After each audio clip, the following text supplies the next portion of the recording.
వివాహం ప్రతి ఒక్కరి జీవితంలో ఓ మధురమైన ఘట్టం. యుక్త వయసు వచ్చిన యువతి యువకులు వివాహం కోసం ఎన్నో కలలు కంటుంటారు. తమకు కాబోయే భర్త, భార్య ఇలా ఉండాలని భావిస్తుంటారు. తల్లిదండ్రులు సైతం తమ పిల్లలకు మంచి సంబంధం చూసి పెళ్లి చేయాలనుకుంటారు. ఒక ఇంటి వాళ్ళని చేసి తమ బాధ్యతలను తీర్చుకోవాలని చూస్తుంటారు. ఈ క్రమంలోనే ఓ తల్లిదండ్రులు తమ కూతురుకు వివాహం చేశారు. కానీ అది బాల్య వివాహం. మరో ఆశ్చర్యకరమైన విషయం ఏంటంటే ఆమె పుట్టిన 4 నెలల వయసులోనే తల్లిదండ్రులు పెళ్లి చేశారు. ఇప్పుడు ఆ యువతికి 21 ఏళ్ళు. తనకు ఊహ తెలియని వయసులో పెళ్లి జరిపించారని బాల్య వివాహంపై యువతి పోరాటం చేసింది. మరి ఈ పోరాటంలో ఆ యువతి విజయం సాధించిందా? తన భవిష్యత్తు కోసం చేసిన పోరాటంలో సక్సెస్ అయిందా లేదా? అసలు చివరికి ఏం జరిగింది? ఆ వివరాలు ఇప్పుడు చూద్దాం. బాల్య వివాహాలు నేరమని హెచ్చరిస్తున్నప్పటికీ అడ్డుకట్ట పడటం లేదు. కుటుంబ పరిస్థితుల కారణంగా చిన్న వయసులోనే పెళ్లిళ్ళు చేసి అత్తారింటికి పంపించిన ఘటనలు ఎన్నో చూసాం. బాల్య వివాహాలను కోర్టులు రద్దు చేసిన ఘటనలు కూడా ఉన్నాయి. బాల్య వివాహాలపై అవగాహన కల్పిస్తున్నప్పటికీ మార్పు మాత్రం రావడం లేదు. దేశంలో ఇప్పటికీ బాల్య వివాహాలు జరుగుతూనే ఉన్నాయి. బాల్య వివాహాలను నిరోధించే చట్టాలను అమలు చేస్తున్నప్పటికీ బాల్య వివాహాలు జరుగుతూనే ఉన్నాయి. తాజాగా రాజస్థాన్లో ఇలాంటి ఘటన వెలుగులోకి వచ్చింది. తల్లిదండ్రులు ఆమెకు 4 నెలల వయసులోనే పెళ్లి చేశారు.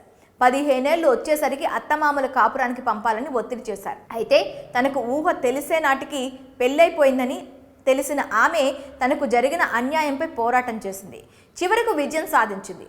కోర్టు ఆ వివాహాన్ని రద్దు చేయడమే కాదు, న్యాయ పోరాటానికి అయిన మొత్తం ఖర్చులు అత్తింటి వారే భరించాలని ఆదేశించింది. పూర్తి వివరాల్లోకి వెళ్తే జోధ్పూర్కు చెందిన అనిత 21 ఏళ్ల యువతి.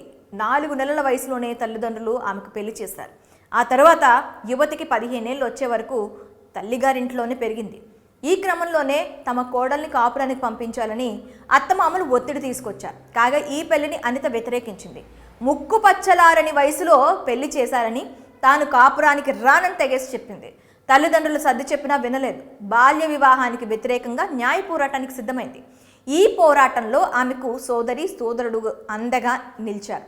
స్వచ్ఛంద సంస్థ సారథి ట్రస్ట్ మేనేజింగ్ ట్రస్టీ డాక్టర్ కృతి భారతి సహకారంతో బాల్య వివాహంపై కోర్టును ఆశ్రయించింది. కాగా అనిత నిర్ణయాన్ని మొదట్లో ఆమె తల్లిదండ్రులు వ్యతిరేకించిన కృతి భారతి కౌన్సిలింగ్తో కుమార్తెకు మద్దతుగా నిలిచారు. సోమవారం జోధ్పూర్ కుటుంబ న్యాయస్థానం జడ్జి వరుణ్ తల్వార్ బాల్య వివాహాన్ని రద్దు చేస్తూ తీర్పు వెలువరించారు. అంతేకాదు కోర్టు ఖర్చులను చెల్లించాలని అత్తమామలను ఆదేశించారు. బాల్య వివాహాలు నేరమని, బాల్య వివాహాల కట్టడికి అవసరమైన చర్యలు తీసుకోవాల్సిన అవసరం ఉందని జడ్జి అభిప్రాయాన్ని వ్యక్తం చేశారు. బాల్య వివాహంపై పోరాటం చేసిన అనిత 21 ఏళ్ల వయసులో విముక్తి పొందింది. తన భవిష్యత్తుకు తానే బాటలు వేసుకుంది.